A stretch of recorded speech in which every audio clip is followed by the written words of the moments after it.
E aí, gurizada, tudo bem? Vamos para nossa aula, primeira aula de bioquímica energética. Eu separei essa aula em 2 bloquinhos, porque é muito nome, muita enzima, para não confundir a cabecinha de vocês, tá bom? Peguem um lápis, caderno e vamos começar a anotar os pontos que são principais dessa aula. Acomodem-se bem e vamos nós. Então, a nossa aula de hoje é sobre energética celular. E energia é algo que toda e qualquer célula precisa para sua sobrevivência. A energia ela é extremamente importante para todas as etapas que compreendem, por exemplo, síntese de aminoácidos, duplicação de DNA, transporte ativo, movimentos. Então, tudo que a célula precisa para fazer as suas atividades, ela consome energia. E essa energia, ela vem de um elemento fundamental que nós já falamos quando falamos em carboidratos, que é o sol, a nossa fonte de energia, a nossa fonte produtora do principal elemento energético para a nossa vida, que são os carboidratos, tá? Então, já falamos sobre isso, sabemos que os carboidratos são a primeira fonte para a produção de energia, seguida dos lipídios. Então, nós precisamos aí do sol. O sol é essencial, que através das plantas, né, gera então esses elementos ricos em carbono, que são os carboidratos. Então, para que a gente tenha a energia para nossa célula, nós precisamos obtê-la, transformá-la em energia química, converter nutrientes, né, gerar moléculas em que a célula possa armazenar essa energia e degradar essa energia, né? Então, tanto na síntese quanto na degradação dessas biomoléculas especializadas na formação e armazenamento das moléculas energéticas. E para que isso aconteça, então, todo o nosso metabolismo ele é dividido em fases. As fases a fase do anabolismo e a fase do catabolismo.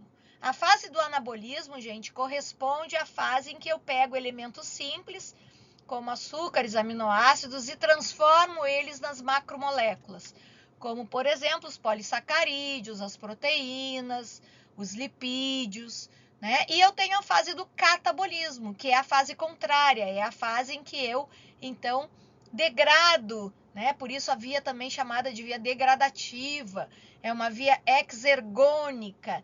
Nós transformamos dos grandes em pequenininhos, simplificamos essas moléculas, tá bem? Então, as vias metabólicas são compostas tanto de anabolismo quanto de catabolismo. E percebam que no centro dessa questão está a nossa química energética.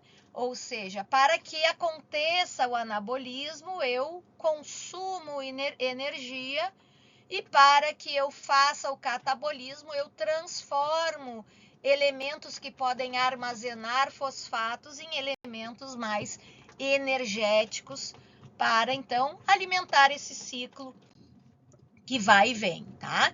As vias metabólicas, então, gente, tanto do catabolismo quanto do anabolismo, elas são interdependentes, ou seja, elas atuam, observem as setas, a sequência das setas, e convergem para um produto que é muito importante para nós, que é a acetil-CoA. Vocês vão daqui a pouco ouvir falar muito em acetil-CoA em todas as nossas próximas aulas, tá? E esse acetil-CoA também ele é um elemento importante para, a partir do anabolismo, converter então outras enzimas. Percebam que junto no centro da acetil-CoA existe também o ciclo de Krebs, né, que está aqui representado para nós, e que o acetil-CoA, ou a molécula de acetil-CoA, participa ativamente doando elementos para que o ciclo de Krebs, então, seja também continuado, seja fornecido. Então, se aquele mapa metabólico para você estava confuso, dá uma olhada nessa tela. Observem como as conexões estão interligadas. Observem o central do mapa metabólico correspondendo ao metabolismo de carboidratos, muito próximo dele, metabolismo de lipídios, e bem ligados entre os dois, o metabolismo energético, tá? Também nós vamos ter a aula de metabolismo de aminoácidos e entre outros tipos de metabolismo, certo? Então, esse mapa metabólico mostra para nós a dependência em certo momento de uma via ou de outra, mas que também quando uma via não está podendo ser sustentada, nós podemos, através de vias alternativas, também gerarmos energia para a nossa célula, tá?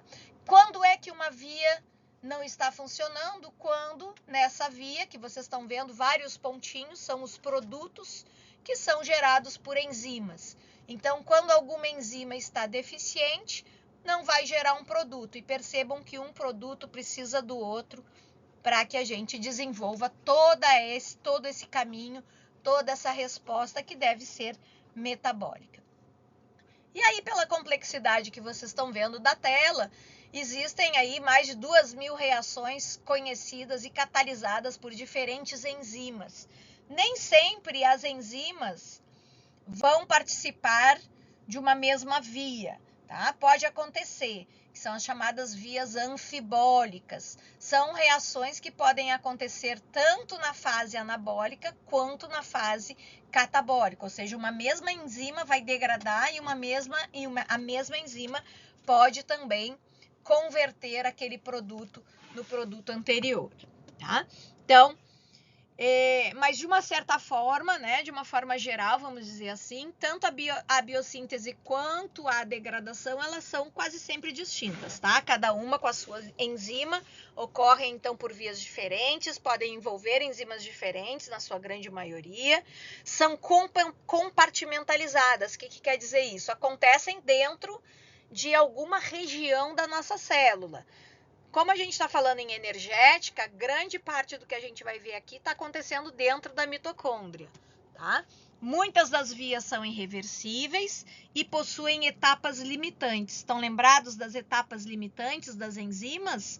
Então, uma enzima pode converter um produto e aquele produto, através de outra enzima, vai converter outro. Se eu não tiver uma determinada quantidade, essa minha reação pode estar limitada, né? Então, existem fatores que colaboram para essas limitações nas suas reações. Falávamos, então, de compartimentalizações, né? Então, observem aí que cada parte da célula nós temos principalmente as vias metabólicas acontecendo, tá? Então, nós temos na parte do citoplasma, o início da etapa chamada glicólise, que é o que a gente vai ver na aulinha de hoje, que é a quebra da glicose, e entrando então depois para a mitocôndria, em que já vai ser aí a nossa aula número 2 de metabolismo. Mas as outras organelas também têm vias metabólicas acontecendo. Como a gente está falando então da aula de energética, nós temos na aula de energética que falar obrigatoriamente do potencial doador de fosforila, ou seja, que moléculas são capazes de doar fosfatos para formarmos a molécula master, que é o ATP, né? Adenosina trifosfato, ou trifosfato de adenosina, né? Os livros trazem um pouco diferente essa nomenclatura. E quais são as moléculas que podem funcionar, então, também como tampões de fosforilas, ou seja, guardar esses fosfatos para que a gente depois possa liberá-los e formar novamente essas moléculas energéticas, tá? Mas o ATP, gente, não é a única molécula capaz de doar fosforila. Ela é a mais comum, mas também eu tenho GTP, eu tenho CTP, tá? Eu tenho outras moléculas que são doadoras. Uma dessas moléculas que eu preciso trazer a atenção para vocês, que é um excelente potencial doador de fosforila, é a creatina fosfato. Então, a fosfocreatina, que é a molécula, através da reação de hidrólise, ela vai liberar fosfato e manter a creatina livre.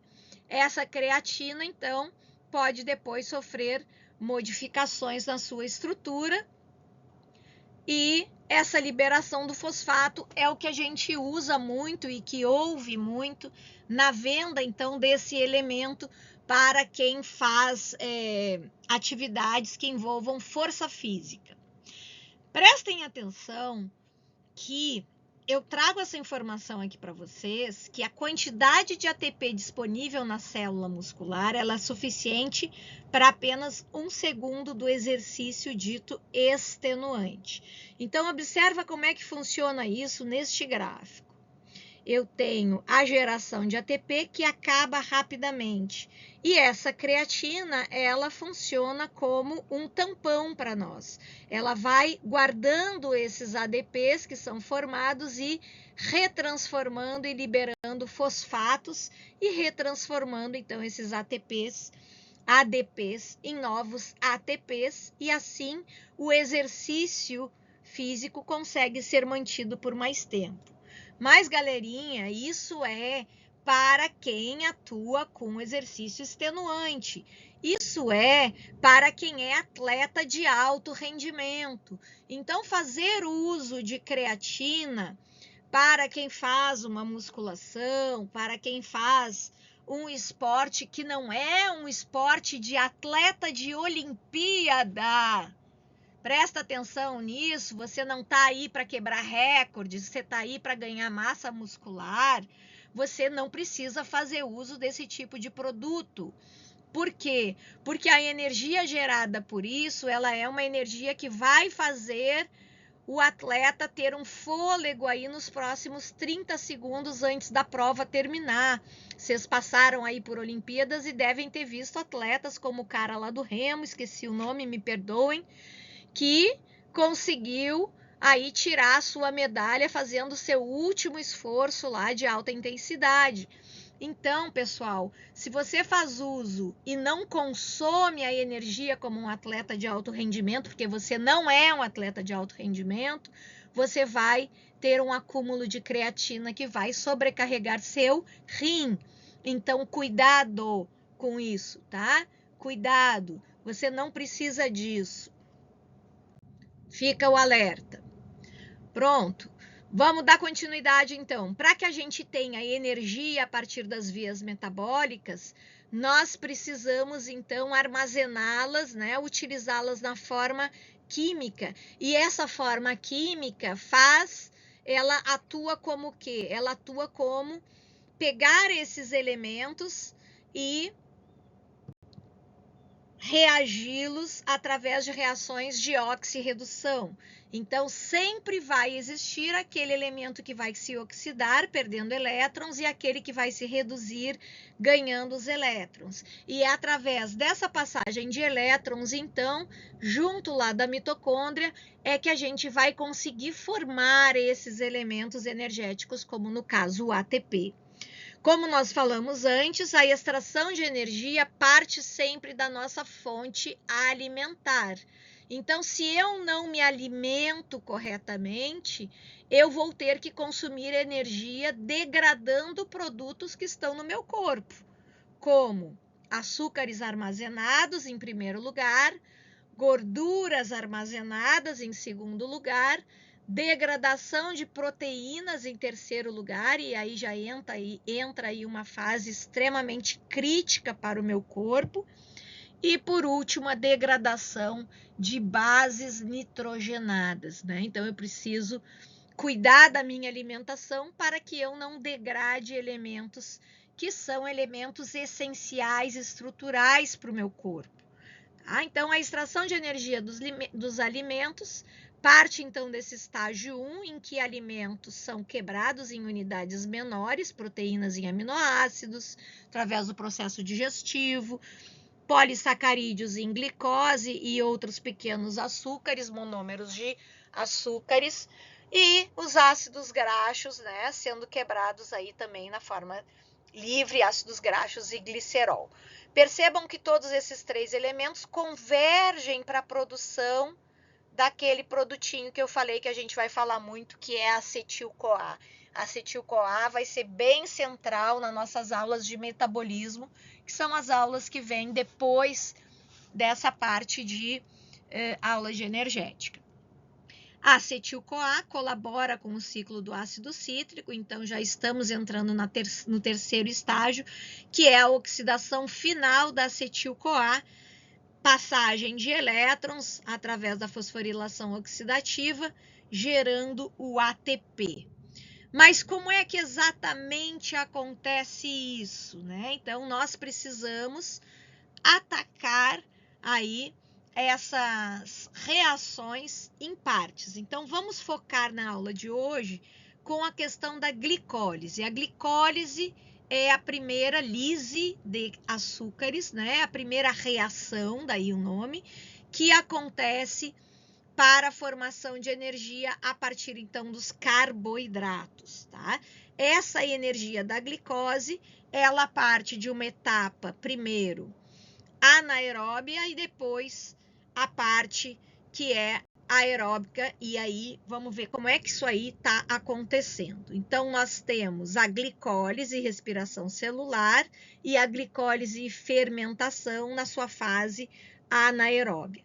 Observem que nessa primeira etapa, o produto vindo da quebra da glicose, lise, glicoglicólise, a quebra da glicose leva à formação de piruvato. Obviamente que para isso acontecer, existem uma série de enzimas que vão atuar aqui, gerando uma série de produtos. Não é simplesmente de glicose para piruvato. Existe uma série enzimática com os seus produtos e seus substratos que vão gerar, no final da historinha, o piruvato. Nós já vamos ver quais são essas enzimas e vocês precisam saber. Tá? É importante conhecer isso, porque qualquer tipo de deficiência nessas enzimas gerará também deficiência na produção desse produto, que é um produto extremamente importante para nós. A partir do piruvato, gente, nós temos agora o produto diferenciado. Na mitocôndria, com oxigênio, nós vamos, então, oxidar esse piruvato e fazê-lo, então, gerar a acetil-CoA, que vai entrar no ciclo de Krebs, cujos produtos gerados depois vão para a cadeia respiratória. Observem que é uma sequência. Isso vai acontecer sempre. Uma outra via alternativa é a via fermentativa, ou a via anaeróbia. O que vai acontecer aqui? O piruvato, se não entrar na mitocôndria, vai ser fermentado por suas enzimas próprias e vai gerar ácido lático, também conhecido como lactato, que é aquele produto que dá a cãibra para vocês, que fica lá no músculo, tá? Nós temos aqui, então, nessa figurinha, uma representação que eu gosto muito, que é bem clássica, bem tranquila. Observem que nós temos a célula delimitada aqui pela membrana, nós temos o citoplasma nessa região, e aqui nós temos uma mitocôndria, obviamente que ela está bem maior do que ela deve ser, mas é só para a gente poder enxergar o que acontece, beleza? Então, olha lá, o açúcar, uma moléculazinha de glicose entrou na célula e vai ser quebrada através da reação de glicólise.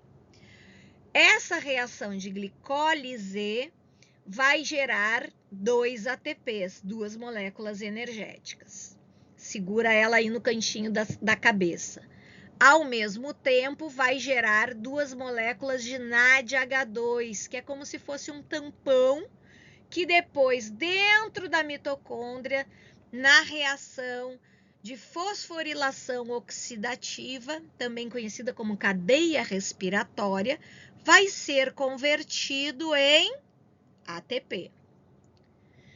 A glicólise gera o ácido pirúvico, que vocês já viram. Na verdade, uma moléculazinha de glicose vai gerar 2 moléculas de ácido pirúvico, que por sua vez vai ser convertido em acetil-CoA pela respiração aeróbica, né? Nós estamos falando de mitocôndria.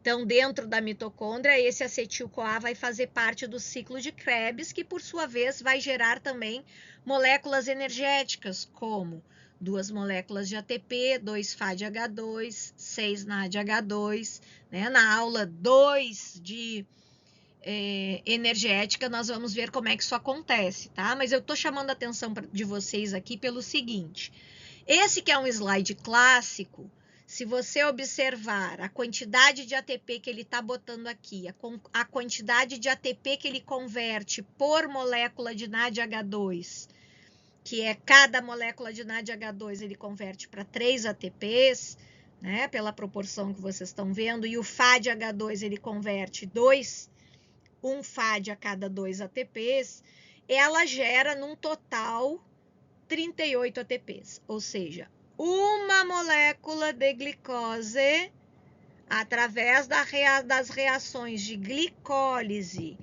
mais ciclo do ácido cítrico, mais fosforilação oxidativa, total 38 ATPs, tá? Então, cuidado que alguns livros ainda trazem isso. Nos livros mais modernos, nós sabemos que a conversão de um NADH com a liberação de um hidrogênio gera 2 ATPs e meio, e não 3, como está computado nesse gráfico. E que um FADH2 gera 1 ATP e meio. Então, se nós fizermos a conversão pela atualidade, nós vamos ter, então, para cada molécula de glicose, 32 ATPs sendo gerados para a nossa célula, tá? Na aula que vem, vocês vão entender no próximo bloco de aula o que quer dizer sem descontar as quebras. Isso quer dizer que 32 ainda vai ter uma quebrinha aí, e aí não vou dar spoiler, aula que vem a gente vê. A via, então, da glicólise, que é essa via inicial da quebra da glicose, também chamada de Ebden-Meyerhof, é a primeira via dessa molécula de glicose e de outras hexoses, né, monômeros. Todos os seres vivos, com exceção de vírus, realizam a glicólise, seja na condição de aerobiose ou de anaerobiose, com as enzimas glicolíticas no citoplasma. Então, guarda aí na cabeça, a glicólise acontece no citoplasma. O produto da glicólise é que entra na mitocôndria e depois é transformado, tá?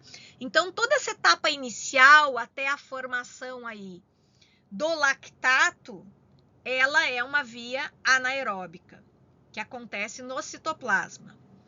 Quando entra a condição de aerobiose, ele vai para as demais vias produtoras de energia, que é o ciclo de Krebs, e depois para a cadeia respiratória, para que as enzimas, então, possam intramitocondrialmente gerar o resto da energia. Mas então vamos ver agora quais são os produtos que são formados através dessa primeira fase, dessa nossa fase anaeróbica de formação aí da glicose em piruvato.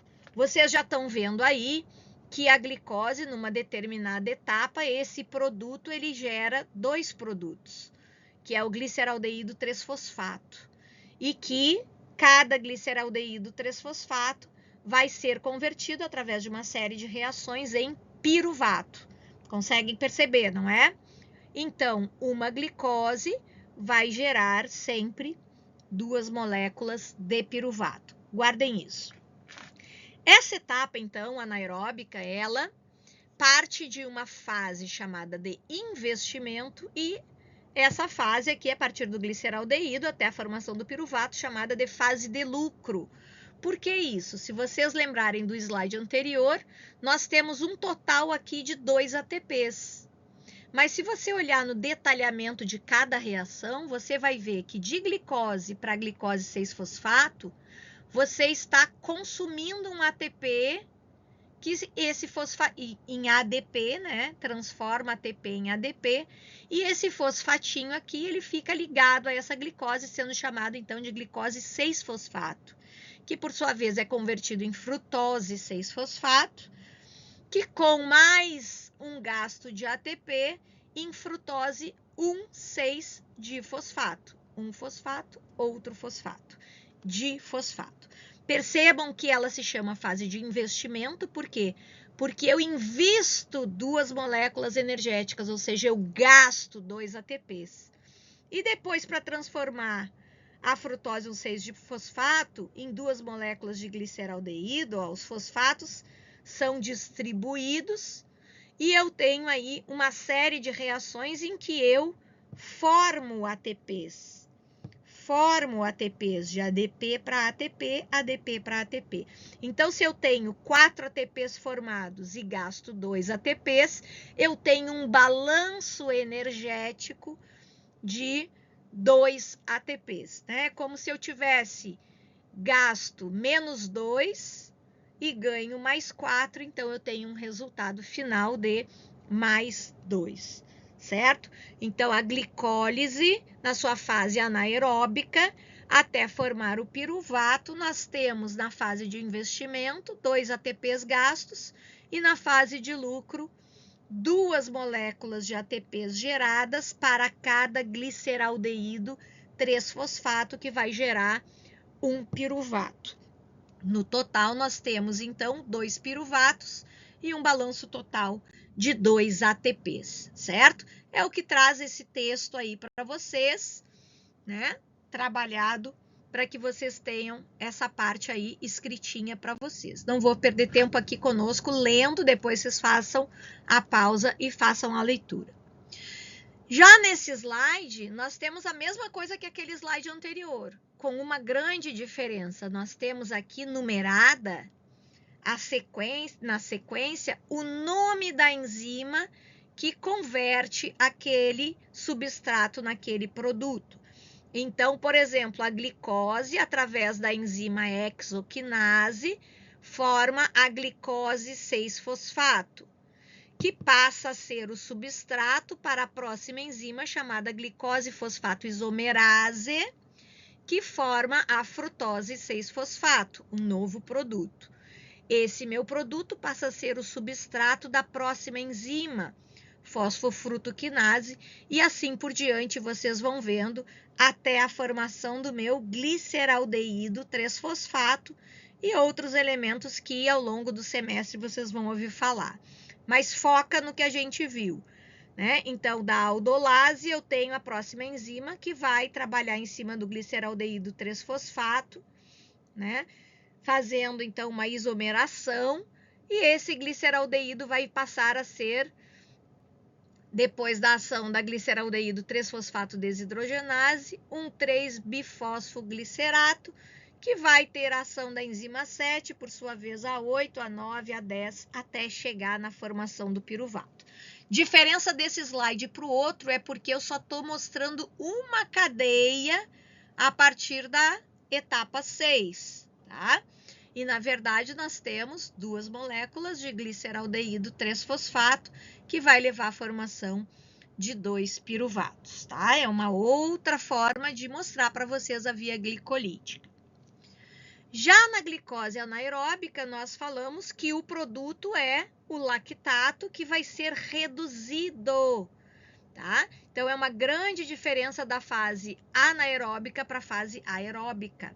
Então, na anaeróbica, o meu lactato, ele é reduzido, né? Então, o piruvato, né, vai sofrer essa fermentação e vai formar o lactato ou o ácido lático, né, que é aquilo que vai gerar um efeito dito algésico. O que é esse efeito algésico? É aquele efeito da queimação, é a dor da cãibra, né? Por que acontece isso? Porque acontece uma acidose, olha lá o nome, ácido lático.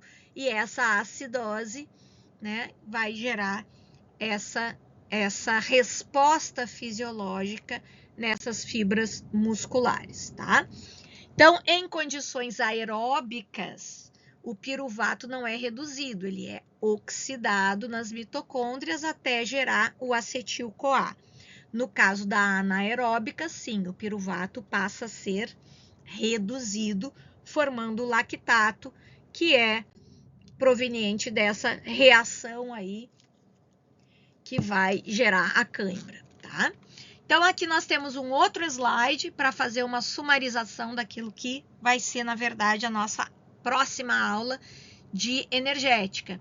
A glicose, que gera ATP, que gera NADH, que gera 2-piruvatos, que agora, por sua vez, entra na mitocôndria.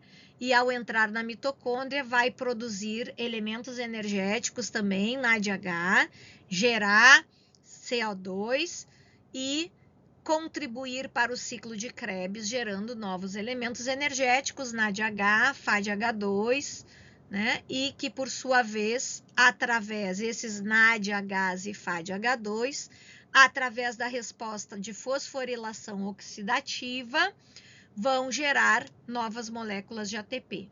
Novamente, esse slide traz 34 ATPs, né? Outros trazem 38, mas nós sabemos, através das novidades bioquímicas e biomoleculares, que cada molécula gera aí em torno de 2,5 de ATP, quando eu falo de NADH2, e 1,5 ATP, quando eu falo de FADH2, tá? Guardem isso para a próxima aula, que é importante. Aqui nós temos um sumário, né, do que a gente viu nessa aulinha de hoje. Espero que tenha ficado claro para vocês essa primeira etapa, ela é importante. E próxima aula a gente vai ver ciclo de Krebs, fosforilação oxidativa principalmente, e mais alguns detalhes aí do metabolismo energético da célula. Beijo grande para todos vocês, todas e todes, e até o próximo encontro.